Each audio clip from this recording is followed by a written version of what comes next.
اس کے بعد رسول صلی اللہ علیہ وسلم کی ایک اور حدیث ہے جس سے روزوں کی اہمیت پتہ چلتی ہے۔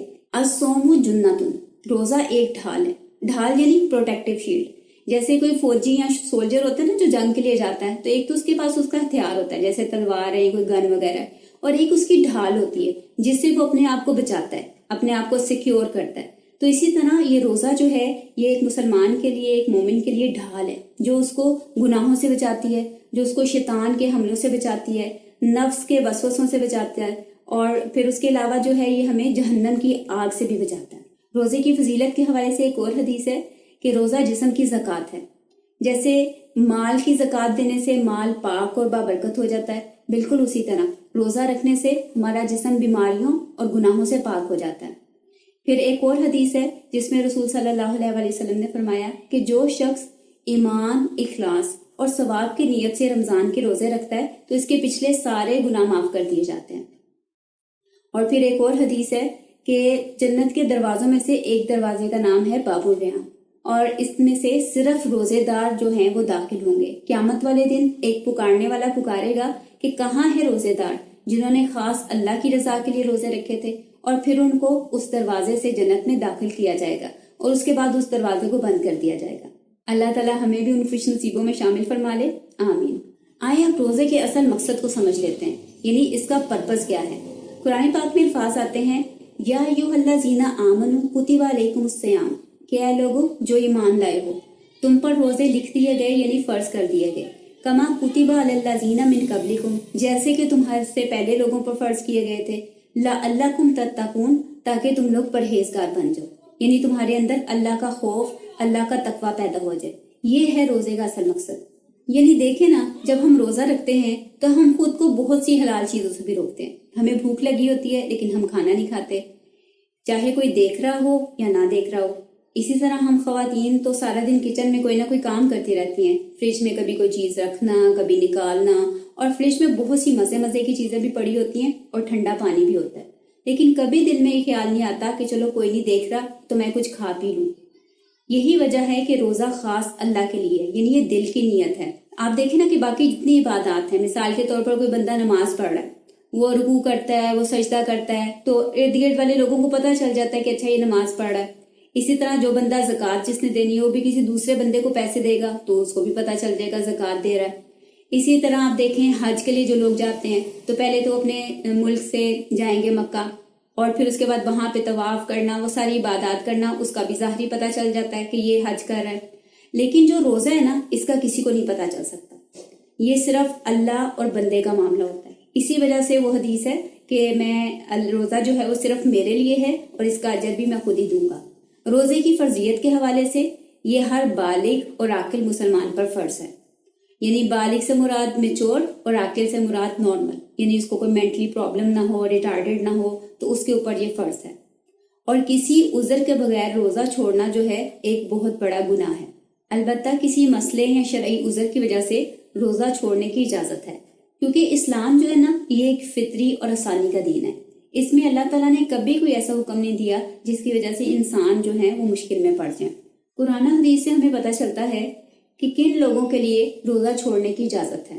نمبر 1 بیمار، نمبر 2 مسافر، نمبر 3 بوڑھے، یعنی ایسے لوگ جو کمزور ہو گئے ہیں، جن کے اندر طاقت نہیں ہے روزہ رکھنے کی، اور نمبر 4 حیض اور نفاس والی عورتیں یعنی پیریڈس وغیرہ، نمبر 5 وہ عورتیں جو پریگننٹ ہیں یعنی حاملہ عورتیں، نمبر 6 دودھ پلانے والی عورتیں۔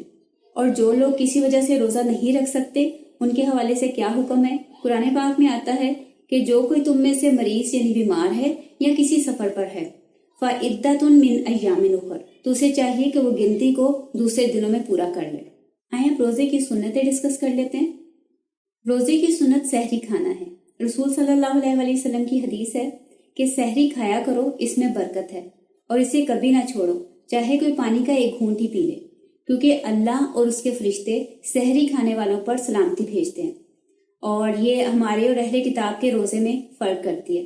یعنی سحری کھانے کے 3 فائدے ہو گئے، نمبر 1 برکت، نمبر 2 اللہ اور فرشتوں کی سلامتی، نمبر 3 اہل کتاب اور ہمارے روزوں میں فرق۔ اور افطاری کے حوالے سے رسول صلی اللہ علیہ وسلم کا فرمان ہے کہ افطاری کرنے میں جب تک لوگ جلدی کرتے رہیں گے تو وہ خیر پر رہیں گے، یعنی جیسے ہی سورج غروب ہو، مغرب کی اذان شروع ہو جائے تو فوراً روزہ افطار کر لینا چاہیے۔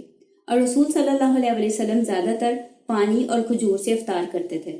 قیام اللیل کے حوالے سے رسول صلی اللہ علیہ وسلم کا کیا معمول تھا، اس حوالے سے بھی سمجھ لیتے ہیں، کیونکہ اکثر لوگ اس کے بارے میں ڈسکشن کرتے ہیں یا کنفیوژن ہوتی ہے کہ 8 تراویح پڑھنی چاہیے یا 20 پڑھنی چاہیے۔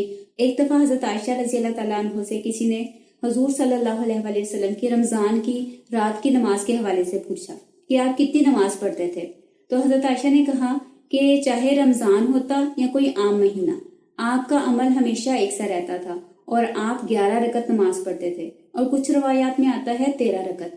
یعنی حضور صلی اللہ علیہ وسلم جو کام بھی کرتے تھے نا تو پھر اس پر وہ دوام اختیار کرتے تھے، یعنی وہ پھر اس پر استقامت کرتے تھے۔ ہماری طرح نہیں کہ رمضان میں تو خاص طور پر نمازیں پڑھتے ہیں، لیکن جیسے ہی رمضان ختم ہوتا ہے تو ہم نماز چھوڑ دیتے ہیں۔ تو حضور صلی اللہ علیہ وسلم کی روٹین اس سے ڈفرینٹ تھی، اور اس کے علاوہ ان کا طریقہ یہ ہوتا تھا کہ رات کو وہ 2 رکعت کر کے نماز پڑھتے تھے، اور پھر اس کے بعد آخر میں ایک وتر پڑھ کے سب کو طاق کر لیتے تھے۔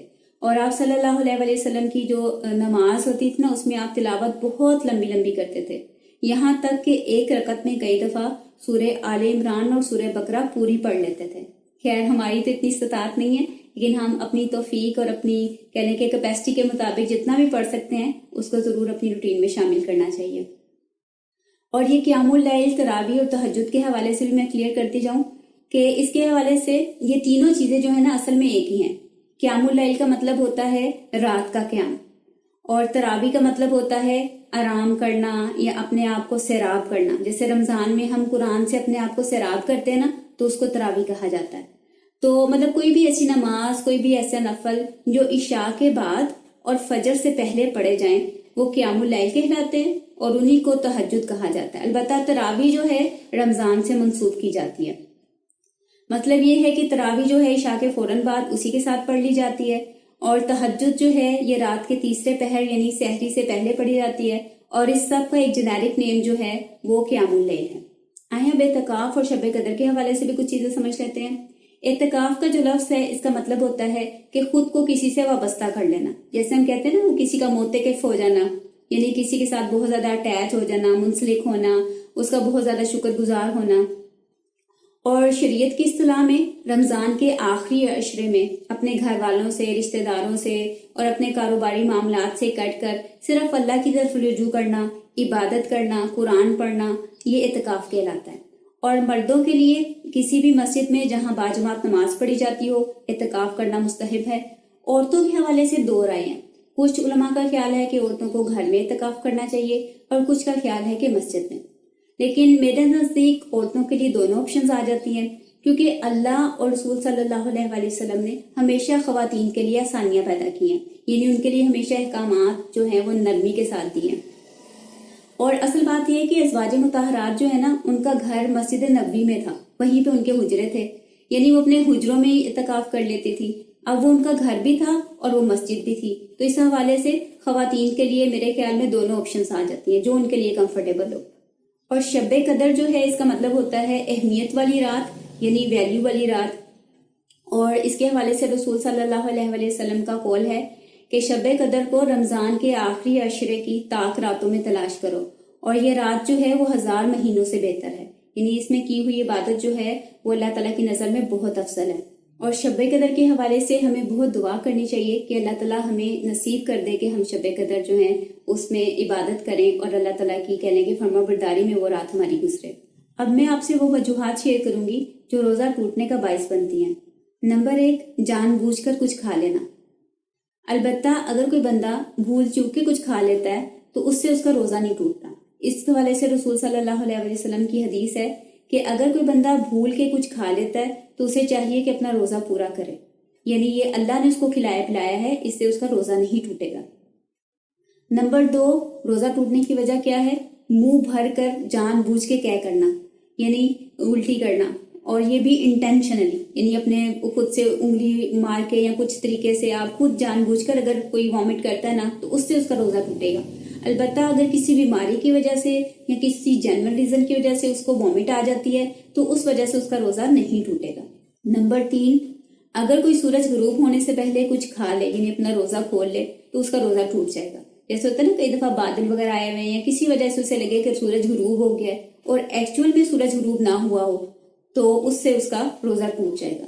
نمبر 4، خواتین کو جب پیریڈ سٹارٹ ہو جاتے ہیں چاہے وہ مغرب سے کوئی 2-3 منٹ پہلے کا ہی ٹائم ہو تو اس سے ان کا روزہ ٹوٹ جائے گا. نمبر 5، میاں بیوی کا آپس میں صحبت کرنا یعنی ان کا جو آپس کا تعلق ہوتا ہے اگر وہ قائم کر لیں روزے کے دوران تو وہ اس سے روزہ ٹوٹ جاتا ہے. تو ایسی صورت میں انہیں روزے کی قضا بھی کرنی پڑے گی اور کفارہ بھی دینا ہوگا. نمبر 6، حجامہ کروانے سے. اچھا، اس حوالے سے اختلاف ہے. کچھ علماء کہتے ہیں کہ حجامہ کروانے سے روزہ ٹوٹ جاتا ہے اور کچھ کہتے ہیں کہ نہیں ٹوٹتا. تو ہمیں کوشش یہ کرنی چاہیے کہ اگر کسی بارے میں کوئی ڈاؤٹ ہو تو اس کو اوائڈ کر لیا جائے. نمبر 7، کوئی ایسا انجیکشن یا ڈرپ لگوانے سے جس سے جسم کو طاقت ملے روزہ ٹوٹ جاتا ہے. جیسے فوڈ ریپلیسمنٹ ہوتے ہیں نا، کوئی ڈرپ وغیرہ لگائی جاتی ہے ویکنس کے لیے، تو ایسی چیزوں سے روزہ ٹوٹ جاتا ہے. البتہ اگر کوئی بیماری یا ویکسینیشن یا شاٹس وغیرہ لگوائے جائیں تو اس کے لیے اس سے روزہ نہیں ٹوٹتا. تو یہ 7 ریزن ہیں جن سے روزہ ٹوٹ جاتا ہے. نمبر 1، جان بوجھ کر کچھ کھانا. نمبر 2، سورج غروب ہونے سے پہلے روزہ کھول لینا. نمبر 3، جان بوجھ کر قے کرنا. نمبر 4، حیض آنے سے. نمبر 5، میاں بیوی کا تعلق قائم کرنے سے. نمبر 6، حجامہ سے. نمبر 7، کوئی طاقت والی ڈرپ یا انجیکشن لگوانے سے. اور اگر ان میں سے کسی ایک وجہ سے روزہ ٹوٹ جائے تو اس کا کفارہ کیا ہے؟ نمبر 1 یہ ہے کہ آپ غلام آزاد کریں، جو کہ آج کل تو اس کا کوئی سسٹم ہی نہیں ہے. مطلب ہمارے گھروں میں اب غلام وغیرہ تو نہیں ہے نا، تو یہ اپلائی نہیں ہوتا.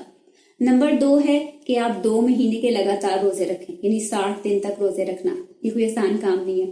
اور نمبر 3 ہے 60 مسکینوں کو 2 وقت کا کھانا کھلانا. یہ ہے روزے کے 3 آپشنز کفارے کے حوالے سے.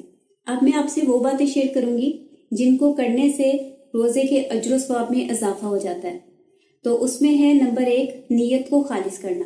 یعنی جو بھی نیک کام کرنے کا آپ رمضان کے مہینے میں سوچ رہے ہیں، صدقہ، خیرات، نفل، کچھ بھی، تلاوت قرآن وغیرہ، تو اس حوالے سے نیت کو خاص اللہ کی رضا کے لیے کر لیں کہ اللہ صرف تیری رضا کے لیے، کسی کو دکھانے کے لیے نہیں، کوئی فخر کرنے کے لیے نہیں، صرف آپ کے لیے کہ آپ خوش ہو جائیں. اور اللہ تعالیٰ سے دعا کریں کہ اللہ تعالیٰ یہ چھوٹے چھوٹے ناقص اعمال ہیں اس کو اپنی بارگاہ میں قبول فرما لیں. پھر اس کے بعد جیسے ہی فرض نماز کے لیے اذان ہوتی ہے تو فوراً وہ نماز جو ہے وہ ادا کرتے ہیں. نمبر 3، قرآن پاک کو کثرت کے ساتھ پڑھیں اور ترجمے کے ساتھ سمجھ کے پڑھنے کی کوشش کریں. نمبر 4، قیام اللیل کا اہتمام کریں. چاہے آپ تھکے ہوئے ہوں، نیند آ رہی ہے، موڈ نہیں ہو رہا، لیکن تھوڑی سی نماز جو ہے رات کی ضرور پڑھ لیں. چاہے 2 رکعت پڑھیں، 4 پڑھیں، 6 پڑھیں، جتنی بھی آسانی سے آپ پڑھ سکتے ہیں. اور اس کے بعد ایک وتر پڑھ کے ان کو طاق کر لیں، کیونکہ رسول صلی اللہ علیہ وسلم بھی اسی طرح ہی کرتے تھے. پھر اس کے بعد اللہ کی ذکر کی کثرت کریں. یعنی گھر میں جو بھی آپ کام کر رہے ہیں، کیونکہ ہماری بہت ساری ذمہ داریاں ہیں وہ بھی اللہ نے ہم پر ڈالی ہیں. بچوں کا خیال رکھنا ہے، گھر کھانا پکانا ہے، صفائی کرنی ہے. تو وہ سارے کام کرتے ہوئے اپنے دل اور زبان میں اللہ کا ذکر جاری رکھیں. کوئی بھی ایک دعا، کوئی بھی اللہ کا نام ہر وقت وہ آپ دل میں دہراتی رہیں اور وہ جو بھی دنیاوی کام ہے، گھر کا کام ہے، وہ کرتی رہیں. تو اس طرح آپ کا وہ کام بھی آپ کے لیے اجر و ثواب کا باعث بن جائے گا انشاءاللہ. اور پھر اس کے بعد ہے بہت ساری دعائیں کریں، خاص طور پر سحری کے وقت رحم کی دعا مانگے، جنت مانگے، اللہ کی رضا مانگے، آگ سے نجات مانگے، یعنی اور شب قدر اپنے نصیب میں مانگے. تو یہ ساری دعائیں جو ہیں آپ مانگیں، اور خاص طور پر سحری کے وقت، کیونکہ اللہ تعالیٰ جو ہیں اس وقت آسمان دنیا پر آتے ہیں اور اوپن آفر دیتے ہیں کہ کوئی ہے کہ کسی کو بخشش چاہیے اور میں اسے بخش دوں، کوئی ہے کہ کسی کی ضرورت ہو اور میں اسے عطا کر دوں. تو اس موقع سے فائدہ اٹھائیں اور اللہ تعالیٰ سے بے شمار دعائیں مانگیں. اس کے علاوہ قرآن پاک میں جہاں پہ مومنوں کی کیٹیگریز کا ذکر ہے نا، تو وہاں پہ ایک کیٹیگری جو ہے وہ سحر کے وقت استغفار مانگنے والوں کی ہے. تو رمضان میں ہم تھوڑی سی کوشش کے ساتھ، تھوڑی ایفرٹ کر کے، یعنی سحری کے لیے تو ہم نے اٹھنا ہی ہے نا، سحری بنانے کے لیے یا سحری کھانے کے لیے، تو اس سے تھوڑے سے 10-15 منٹ پہلے اٹھ جائیں اور 2-4 نفل جتنے بھی آپ آسانی سے پڑھ سکتے ہیں وہ پڑھیں اور اللہ تعالیٰ سے اپنے دل کی دعائیں مانگیں. قرآن پاک میں الفاظ آتے ہیں الصابرین والصادقین والقانتین والمنفقین والمستغفرین بالاسحار، یعنی سحر کے وقت بخشش مانگنے والوں کے گروہ میں ہم شامل ہو سکتے ہیں. اللہ تعالیٰ ہمیں ان میں شامل فرما لے، آمین. پھر اس کے بعد رمضان میں اپنے دل کی صفائی کا بہت اہتمام کریں. یعنی جیسے ہوتا ہے نا کہ ہمارے گھر میں کوئی مہمان آنا ہو یا ہمارے آفس یا اسکول وغیرہ میں کوئی گیسٹ آنے ہو تو ہم ان کے لیے خاص سیٹنگ بھی کرتے ہیں، ڈیکوریشن وغیرہ بھی کرتے ہیں. لیکن اس ساری سیٹنگ اور ڈیکوریشن سے پہلے ہم وہاں کی صفائی ضرور کرتے ہیں، کیونکہ اگر آپ اوپر سے ڈیکوریشن کر لیں لیکن نیچے گند پڑا ہوا ہے، چیزوں پر مٹی پڑی ہوئی ہے، تو وہ ڈیکوریشن بالکل بھی اچھی نہیں لگے گی، نہ اس کا کوئی فائدہ ہوگا۔ تو اسی طرح ہماری رمضان میں جو عبادات ہیں، صدقہ خیرات جو ہیں، یہ ہماری ڈیکوریشنز ہیں۔ اس سے پہلے دل کی صفائی سب سے زیادہ اہم ہے، یعنی ہمارے دل میں اگر کسی کے خلاف کوئی نفرت ہے، کوئی حسد ہے، کوئی بغض ہے، کوئی بھی غصہ ہے، اس کو نکال دیں، اسے معاف کر دیں اور اللہ تعالیٰ سے اپنی معافی کی امید رکھیں۔ پھر اپنے گناہوں پہ بہت زیادہ توبہ کریں، شرمندہ ہوں، روئیں، اللہ تعالیٰ سے معافی مانگیں اور توبہ استغفار بہت زیادہ کریں رمضان میں۔ اور پھر اس کے علاوہ دوسرے لوگوں کے لیے بہت ساری دعائیں کریں، کیونکہ کئی دفعہ دوسرے لوگوں کی تقدیر یا ان کی نعمتیں جو ہیں وہ آپ کی دعاؤں کی وجہ سے انہیں ملتی ہیں۔ اور اس حوالے سے رسول صلی اللہ علیہ وسلم کی ایک حدیث بھی ہے نا کہ جب کوئی مسلمان بھائی اپنے دوسرے مسلمان کے لیے، اپنے بھائی کے لیے غیر موجودگی میں دعا کرتا ہے نا، تو فرشتہ اس پر آمین کہتا ہے، اور ساتھ میں کہتا ہے کہ جو تو نے اپنے بھائی کے لیے مانگا ہے اللہ تعالیٰ تجھے بھی وہ عطا کرے۔ اور پھر اس کے علاوہ دوسروں کے لیے بہت زیادہ آسانیاں پیدا کرنے کی کوشش کریں۔ اس حوالے سے ہمیں ایک واقعہ ملتا ہے کہ رمضان کے دوران ایک دفعہ رسول صلی اللہ علیہ وسلم ایک سفر پر نکلے، اور سفر میں پتہ ہے کہ روزے کی رخصت ہوتی ہے کہ آپ روزہ چھوڑ سکتے ہیں، لیکن کچھ صحابہ نے روزہ چھوڑا اور کچھ نے رکھ لیا۔ اور جب یہ سفر کر کے ایک جگہ پر پہنچے جہاں پہ انہوں نے اسٹے کرنا تھا، قیام کرنا تھا، تو جن لوگوں نے روزہ رکھا ہوا تھا نا وہ تو ٹوٹلی ایگزاسٹ ہو گئے، یعنی سفر، گرمی اور وہ بھوک کی وجہ سے تو وہ تو گر پڑے ایک طرف، یعنی بیٹھ گئے آرام سے، ان کی ہمت نہیں ہو رہی تھی۔ اور جن لوگوں نے روزہ نہیں رکھا تھا انہوں نے خیمے وغیرہ لگائے، انہوں نے سب کے لیے کام کیے، ساری ارینجمنٹس کی۔ تو رسول صلی اللہ علیہ وسلم نے فرمایا کہ آج روزہ نہ رکھنے والے روزہ رکھنے والوں پر ثواب میں سبقت لے گئے، یعنی دوسروں کے لیے آسانی پیدا کرنا بھی بہت بڑا اجر و ثواب کا کام ہے۔ اب آخر میں آپ لوگوں سے وہ چیزیں شیئر کروں گی جن سے ہمارے روزے کے اجر و ثواب میں کمی ہو جاتی ہے۔ اس حوالے سے رسول صلی اللہ علیہ وسلم کی حدیث ہے کہ جو شخص روزہ رکھ کے جھوٹ بولنا اور غلط کام کرنا نہیں چھوڑتا تو ایسے بندے کے بھوکا پیاسا رہنے کی اللہ کو کوئی پرواہ نہیں۔ اور ایک اور حدیث میں ہے کہ جس دن کوئی شخص روزہ رکھے تو اسے چاہیے کہ وہ فحش گوئی اور بد زبانی سے پرہیز کرے، اور اگر کوئی دوسرا بندہ اس سے لڑائی یا بحث کرے تو اسے چاہیے کہ وہ کہہ دے کہ میں روزے سے ہوں، یعنی روزے میں لڑائی جھگڑا اور بد زبانی وغیرہ نہیں کرنی چاہیے۔ مطلب ہر گناہ کا کام، ہر غلط کام جو اللہ تعالیٰ کو ناپسند ہے، جس سے اللہ نے منع کیا ہے، اس سے بچنے کی کوشش کرنی چاہیے، اس کو اوائڈ کرنا چاہیے۔ مطلب اپنے ذہن کو، اپنے دل کو برے خیالات سے اور اپنے اعضاء کو اللہ کی نافرمانی سے بچانا چاہیے، یعنی ہماری آنکھیں، ہمارے کان، ہماری زبان اور ہاتھ وغیرہ، یہ کوئی ایسا کام نہ کریں جو اللہ تعالیٰ نے منع کیا۔ اور نہ آپ جھوٹ بولیں، نہ غیبت کریں، نہ کسی پر بہتان لگائیں، نہ کسی کا دل دکھائیں، بدگمانی نہیں کرنی چاہیے، اور فضول کاموں میں ٹائم نہیں ضائع کرنا چاہیے۔ جیسے روزہ رکھ کے اکثر لوگ فلمیں دیکھنے لگ جاتے ہیں کہ ٹائم گزر جائے گا، یا ڈرامے دیکھتے ہیں، تو ان چیزوں کو جو ہے وہ اوائڈ کرنا چاہیے۔ جس طرح ہم روزے کے دوران اس بات کا دھیان رکھتے ہیں نا کہ ہمارے منہ میں کوئی کھانے پینے والی چیز نہ چلی جائے جس سے ہمارا روزہ خراب ہو جائے، تو اسی طرح ہمیں اس بات کے بارے میں بھی کانشیس رہنا چاہیے کہ ہمارے منہ سے کوئی ایسی بات نکل نہ آئے جس سے ہمارا روزے کا اجر و ثواب جو ہے وہ خراب ہو جائے یا ڈسٹرب ہو جائے۔ تو اس بارے میں بھی ہمیں کانشیس رہنا چاہیے، اور نیکی کا جو بھی کام، جو بھی موقع آپ کے سامنے آئے اسے فوراً کر لیں، کیونکہ کوئی پتہ نہیں کہ اگلے سال ہمیں رمضان نصیب ہوتا ہے کہ نہیں۔